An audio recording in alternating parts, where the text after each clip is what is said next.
শিলিগুড়িতে গ্রেফতার তৃণমূল ছাত্র নেতা সৌরভ ভাস্কর ওরফে মার্ডারকে ডিম থেরাপি।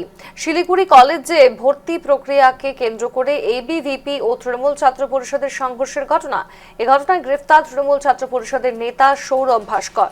ধৃতকে বৃহস্পতিবার আদালতে তোলার সময় ডিম ছুড়ে মারেন স্থানীয়রা। জানা গিয়েছে, গত 25শে মে শিলিগুড়ি কলেজে নতুন ছাত্রছাত্রীদের ভর্তি প্রক্রিয়ায় সহায়তার জন্য হেল্প ডেস্ক বসানোকে কেন্দ্র করে এবিভিপি ও তৃণমূল ছাত্র পরিষদের মধ্যে সংঘর্ষ বাধে। ওই ঘটনায় উভয় পক্ষই একে অপরের বিরুদ্ধে মারধরের অভিযোগ তোলে। সংঘর্ষের জেরে দুজন ছাত্র আহতও হয়। ঘটনার পর এবিভিপির পক্ষ থেকে টিএমসিপির বিরুদ্ধে শিলিগুড়ি থানায় লিখিত অভিযোগ দায়ের করা হয় এবং তারপরে গ্রেফতার করা হয়েছিল ওই মার্ডারকে। তৃণমূল ছাত্রনেতা সৌরভ ভাস্কর ওরফে মার্ডারকে এবার ডিম থেরাপি। শিলিগুড়ি কলেজে ভর্তি প্রক্রিয়াকে কেন্দ্র করে এবিভিপি ও তৃণমূল ছাত্র পরিষদের মধ্যে বাধে সংঘর্ষ এবং তারপরে কিন্তু তাকে ডিম ছুড়ে মারা হয়। স্থানীয়রা ডিম ছুড়ে মারেন এবং গ্রেফতার করা হয় তৃণমূল ছাত্র পরিষদের নেতা সৌরভ ভাস্কর ওরফে মার্ডারকে এবং আজ তাকে আদালতে তোলার সময় ডিম ছুড়ে মারেন স্থানীয়রা। অন্যদিকে আপনাদেরকে জানিয়ে রাখবো, যেখানে শিলিগুড়ি কলেজে চলছিল ভর্তি প্রক্রিয়া, তাকে কেন্দ্র করে এবিভিপি ও তৃণমূল ছাত্র পরিষদের সংঘর্ষের ঘটনা ঘটে এবং তারপরেই গ্রেফতার করা হয় সৌরভ ভাস্করকে।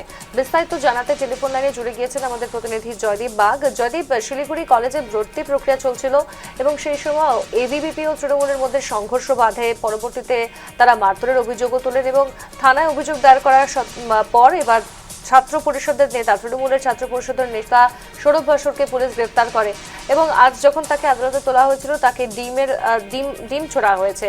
মূলত তার বিরুদ্ধে আরো কি অভিযোগ রয়েছে, কে বা কারা এই ডিম ছোড়ার সঙ্গে যুক্ত ছিলেন?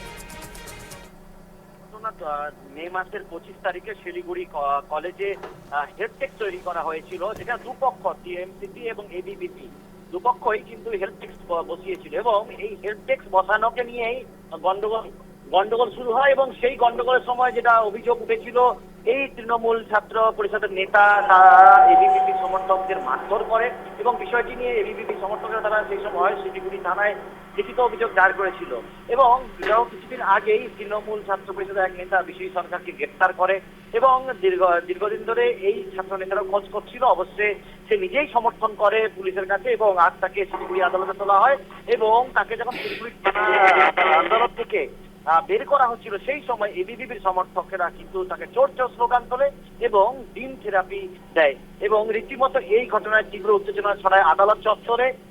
এছাড়াও দেখো আরো একটি বিষয় যেটা লক্ষ্য করা গেল, এই ছাত্র নেতা সৌরভ ভাস্করকে যারা আদালতে আরো তৃণমূল নেতা কর্মীরা এসেছিল দেখছে, সেই সময় আদালতের পাশে আদালত চত্বর থেকে তারা বের হতেই, যেহেতু আদালতে আজ বিচারক ওই সৌরভ ভাস্কর তৃণমূল ছাত্র নেতাকে জামিনে মুক্তি দেয়, কিন্তু সেই সময় যারা যখন বেরিয়ে আসছিল সেই সময় এবিভিপির কর্মী সমর্থকরা তারা অপর এক তৃণমূল নেতাকে বেধড়ক মারধর করে আদালত চত্বরের পাশে একটি গলিতে।